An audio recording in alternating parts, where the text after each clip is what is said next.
ಆತ್ಮೀಯ ವೀಕ್ಷಕರೇ, Royson creations YouTube ಚಾನಲ್ಗೆ ನಿಮಗೆ ಸ್ವಾಗತ. ಇಂದಿನ ಈ ವಿಡಿಯೋದಲ್ಲಿ 8ನೇ ತರಗತಿಯ ದ್ವಿತೀಯ ಸಂಕಲನಾತ್ಮಕ ಮೌಲ್ಯಮಾಪನ ಪ್ರಥಮ ಭಾಷೆ ಕನ್ನಡ ವಿಷಯದ ಪ್ರಶ್ನೆ ಪತ್ರಿಕೆಯನ್ನು ಅವುಗಳ ಸಂಪೂರ್ಣ ಉತ್ತರಗಳೊಂದಿಗೆ ವಿಶ್ಲೇಷಿಸೋಣ. ಈ ಒಂದು ಪ್ರಶ್ನೆ ಪತ್ರಿಕೆ ನಿಮಗೆ ಬೋರ್ಡಿಂದ ಬಿಡುಗಡೆ ಮಾಡಿರುವಂಥ ಒಂದು ಮಾಡೆಲ್ ಕ್ವಶನ್ ಪೇಪರ್ ಆಗಿರುತ್ತೆ. ಹಾಗಾಗಿ ಪ್ರಶ್ನೆ ಪತ್ರಿಕೆಯನ್ನು ಪೂರ್ತಿಯಾಗಿ ನೋಡಿ ಪ್ರಾಕ್ಟೀಸ್ ಮಾಡ್ಕೊಳ್ಳಿ ಅಂತ ಹೇಳ್ತಾ ವಿಡಿಯೋ ಪ್ರಾರಂಭಿಸ್ತಾ ಇದ್ದೀವಿ. ಮೊದಲನೇದಾಗಿ ಫಸ್ಟ್ ಮೇನ್ ಕೆಳಗಿನ ಪ್ರಶ್ನೆಗಳಿಗೆ ಅಥವಾ ಅಪೂರ್ಣ ಹೇಳಿಕೆಗೆ 4 ಪರ್ಯಾಯ ಆಯ್ಕೆಗಳನ್ನು ನೀಡಲಾಗಿದೆ. ಸೂಕ್ತವಾದ ಉತ್ತರವನ್ನು ಆರಿಸಿ ಬರೆಯಿರಿ. ಫಸ್ಟ್ ಕ್ವಶನ್, ಕನ್ನಡ ವರ್ಣಮಾಲೆಯಲ್ಲಿರುವ ಅಲ್ಪ ಪ್ರಾಣಾಕ್ಷರಗಳ ಸಂಖ್ಯೆ ಕೇಳಿದ್ದಾರೆ. ಅಲ್ಪ ಪ್ರಾಣಾಕ್ಷರಗಳು ನೀವು ಕೌಂಟ್ ಮಾಡ್ತಾ ಹೋಗಿ ಮಕ್ಕಳು. ನಮಗೆ 10 ಅಲ್ಪ ಪ್ರಾಣಾಕ್ಷರಗಳು ಬರ್ತದೆ. ಇಲ್ಲಿ 4 ಆಪ್ಷನ್ ಕೊಟ್ಟಿದ್ದಾರೆ.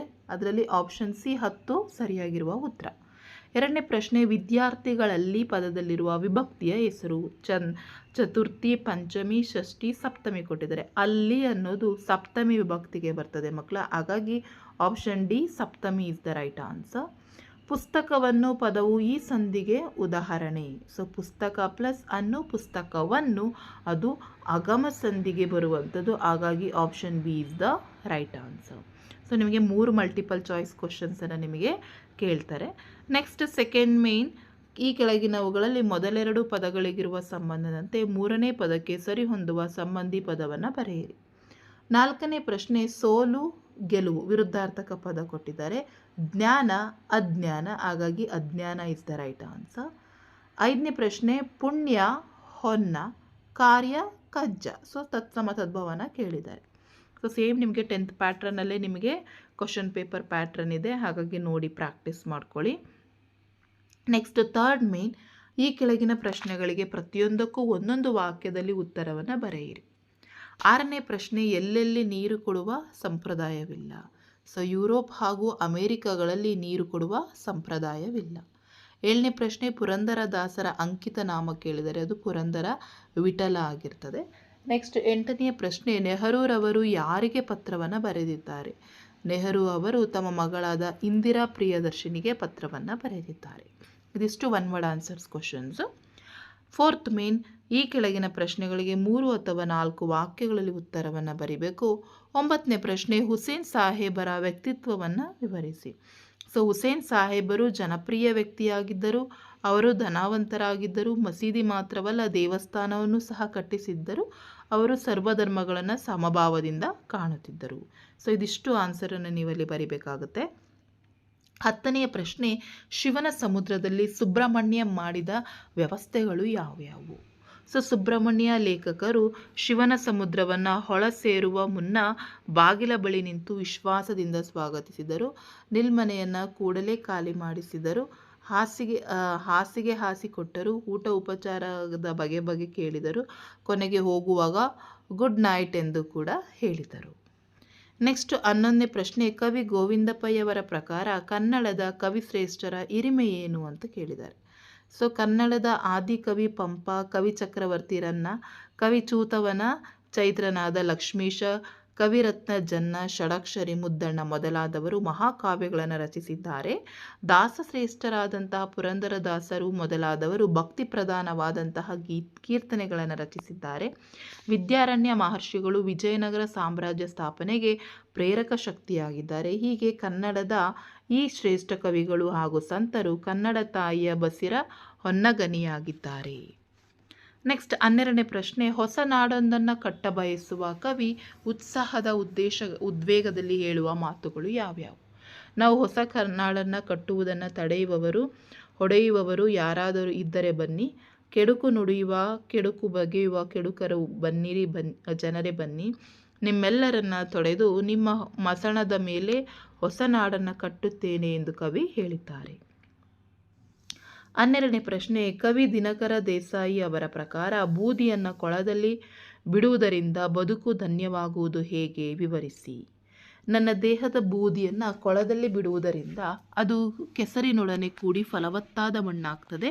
ಅದರಲ್ಲಿ ಪಂಕಜವು ಅರಳಿದಾಗ ನಾವು ಹುಟ್ಟು ಸಾವಿನಿಂದ ಮುಕ್ತರಾಗಿ ನಮ್ಮ ಬದುಕು ಧನ್ಯವಾಗ್ತದೆ ಅಂತ ಹೇಳಿ ಕವಿ ದಿನಕರ ದೇಸಾಯಿ ಅವರು ಹೇಳಿದ್ದಾರೆ. ನೆಕ್ಸ್ಟ್ 5th ಮೇನ್, ಕೆಳಗಿನ ವಾಕ್ಯ ಅಥವಾ ಹೇಳಿಕೆಗೆ ಸಂದರ್ಭ ಮತ್ತು ಸ್ವಾರಸ್ಯವನ್ನು ಬರೀಬೇಕು. ಇಲ್ಲಿ ಒಂದು ಕೊಟ್ಟಿರ್ತಾರೆ ಮಕ್ಕಳು. ಒಂದೇ ಒಂದು ಪ್ರಶ್ನೆ, ಆದರೆ ಇಲ್ಲಿ ಆಪ್ಷನ್ ಕೊಟ್ಟಿದ್ದಾರೆ. ನನಗೆ ಹೆಣ್ಣು ಮಕ್ಕಳಂತೆ ಉದ್ದ ಕೂದಲಿತ್ತು, ಅಥವಾ ಅಕ್ಕಯ್ಯ ಅಮ್ಮನಿಗೆ ಹೇಳಬೇಡ ಮುಚ್ಚಿಡು. ಸೊ ಇಲ್ಲಿ ನಿಮಗೆ ಆಯ್ಕೆಗೆ ಒಂದಂಕ, ಆಕರ, ಕರ್ತೃ ಮತ್ತು ಪಠ್ಯ ಬರೀಬೇಕು. ಸಂದರ್ಭ, ಯಾರು ಯಾರಿಗೆ ಈ ಮಾತನ್ನು ಯಾವಾಗ ಹೇಳ್ತಾರೆ. ಸ್ವಾರಸ್ಯ, ಅಂತರಾರ್ಥ ಅಥವಾ ಭಾಷೆ, ಪದ, ಅದರ ಅರ್ಥವನ್ನು ನೀವು ಬರೀಬೇಕು ಮಕ್ಕಳು. ಹಾಗಾಗಿ ಒಂದೇ ಪ್ರಶ್ನೆ, ಆಪ್ಷನ್ ಇರುತ್ತೆ, 3 ಅಂಕಕ್ಕೆ ಕೇಳ್ತಾರೆ. ನೆಕ್ಸ್ಟ್ ನಿಮಗೆ 6th ಮೇನಲ್ಲಿ ಸಾಹಿತಿಗಳ ಸ್ಥಳ, ಕಾಲ, ಕೃತಿ ಮತ್ತು ಪ್ರಶಸ್ತಿಗಳನ್ನು ವಾಕ್ಯ ರೂಪದಲ್ಲಿ ಬರೀಬೇಕು. ಇಲ್ಲಿ ಇಬ್ಬರು ಕವಿಗಳ ಬಗ್ಗೆ ಕೊಡ್ತಾರೆ ಮಕ್ಕಳ.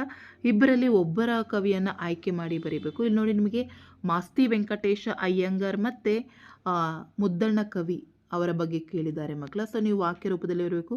ಕನ್ನಡ ಸಾಹಿತ್ಯ ಲೋಕದಲ್ಲಿ ಸಣ್ಣ ಕಥೆಗಳ ಜನಕರೆಂದೇ ಖ್ಯಾತಿ ಪಡೆದ ಶ್ರೀನಿವಾಸ ಕಾವ್ಯನಾಮದಿಂದ ಹೆಸರಾದ ಮಾಸ್ತಿ ವೆಂಕಟೇಶ ಅಯ್ಯಂಗಾರ್ ಅವರು ಕೋಲಾರ ಜಿಲ್ಲೆಯ ಮಾಲೂರು ತಾಲೂಕಿನ ಮಾಸ್ತಿ ಎಂಬ ಗ್ರಾಮದಲ್ಲಿ 6/6/1891ರಲ್ಲಿ ಜನಿಸ್ತಾರೆ.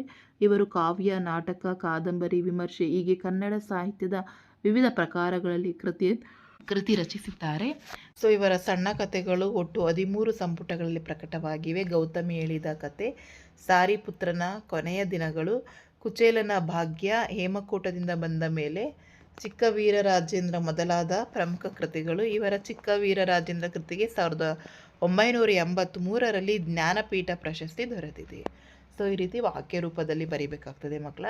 ಇಲ್ಲಿ ನಿಮಗೆ ಮುದ್ದಣ್ಣ ಕವಿಯವ್ರ ಬಗ್ಗೆನೂ ಕೊಟ್ಟಿದ್ದಾರೆ. ಯಾವುದಾದ್ರೂ ಒಂದನ್ನು ಆಯ್ಕೆ ಮಾಡಿ ಬರೀರಿ. ಬಟ್ ಯಾವುದನ್ನೇ ಬರೀಬೇಕಾದ್ರೂ ನೀವೇನು ಮಾಡಬೇಕು, ವಾಕ್ಯ ರೂಪದಲ್ಲಿನೇ ಬರೀಬೇಕು. ಇಲ್ಲಿ ನೋಡಿ, ಈ ರೀತಿ ವಾಕ್ಯ ರೂಪದಲ್ಲಿ ಬರೆಯೋದನ್ನು ಅಭ್ಯಾಸ ಮಾಡ್ಕೊಳ್ಳಿ. ಈಸಿಯಾಗಿ 3 ಅಂಕಗಳು ನಿಮಗೆ ಸಿಗ್ತದೆ.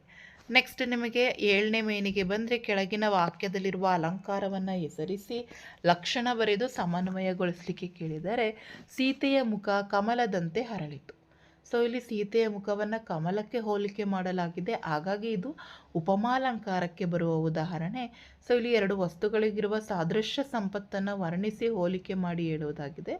ಸೊ ಹಾಗಾಗಿ ಉಪಮೇಯ ಸೀತೆಯ ಮುಖ, ಉಪಮಾನ ಕಮಲ, ವಾಚಕ ಪದ ಅಂತೆ ಸಮಾನ ಧರ್ಮ ಅರಳುವುದು. ಸೊ ಸಮನ್ವಯವನ್ನು ಬರೀರಿ ಮಕ್ಕಳ, ನಿಮಗೆ ಪೂರ್ಣ ಅಂಕಗಳು ಸಿಗ್ತದೆ. ಕೆಳಗಿನ ಪದ್ಯಕ್ಕೆ ಪ್ರಸ್ತಾರ ಹಾಕಿ ಗಣ ವಿಭಾಗಿಸಿ ಛಂದಸ್ಸಿನ ಹೆಸರನ್ನು ಬರೀಲಿಕ್ಕೆ ಕೇಳಿದರೆ. ಕೆಲರು ಗೋಧಿಯ ಸಾಮೆಯನ್ನು, ಕೆಲರು ನವಣೆಯ ಕಂಬು ಜೋಳವ, ಕೆಲರು ಆರಕವೆಂದು, ಕೆಲವರು ನೆಲ್ಲನತಿಶಯವ. ಸೊ ಇಲ್ಲಿ ನಮಗೆ 3 ಲೈನ್ ಇರೋದ್ರಿಂದ ಆಬ್ವಿಯಸ್ಲಿ ಇದೇನಾಗಿರ್ತದೆ ಮಕ್ಕಳ, ಷಟ್ಪದಿಗೆ ಬಂದಿರ್ತದೆ. ಸೊ ನೀವು ಅದರಲ್ಲಿ ವಾರ್ಧಕ ಷಟ್ಪದಿನ ಅಥವಾ ಭಾಮಿನಿ ಷಟ್ಪದಿನ ನೀವು ನೋಡಬೇಕಾಗ್ತದೆ ಮಕ್ಕಳ. ವಾರ್ಧಕ ಆದರೆ ನಮಗೆ 5 ಬಂದಿರ್ತದೆ. ಸೊ ನೋಡಿ, ಪ್ರಸ್ತಾರ ಹಾಕಲಿಕ್ಕೆ 1 ಅಂಕ, ಗಣ ವಿಭಾಗಿಸ್ಲಿಕ್ಕೆ 1 ಅಂಕ, ಛಂದಸ್ಸನ್ನು ಬರೀಲಿಕ್ಕೆ 1 ಅಂಕ ಇರುತ್ತೆ. ಒಟ್ಟಾರೆ 3 ಅಂಕಗಳಿರ್ತದೆ. ಹಾಗಾಗಿ ಇದನ್ನು ಛಂದಸ್ಸನ್ನು ಬರೀಲಿಕ್ಕೆ ಅಭ್ಯಾಸ ಮಾಡ್ಕೊಳ್ಳಿ. ನೆಕ್ಸ್ಟು 9ನೇ ಮೇನು, ಗಾದೆಯಲ್ಲಿ ಯಾವುದಾದ್ರೂ ಒಂದನ್ನು ಅದರ ಮಹತ್ವದೊಂದಿಗೆ ವಿಸ್ತರಿಸಬೇಕು ಮಕ್ಕಳ. ಮಾತು ಬೆಳ್ಳಿ, ಮೌನ ಬಂಗಾರ, ಅಥವಾ ಅತಿಯಾಸೆ ಗತಿಕೇಡು. ಸೊ ಯಾವುದೇ ಗಾದೆ ಕೊಟ್ಟರು ಫಸ್ಟ್ ಗಾದೆ ಮಹತ್ವದ ವಿವರಣೆ, ಇಂಟ್ರೊಡಕ್ಷನನ್ನು ಪ್ರಾಕ್ಟೀಸ್ ಮಾಡ್ಕೊಳ್ಳಿ.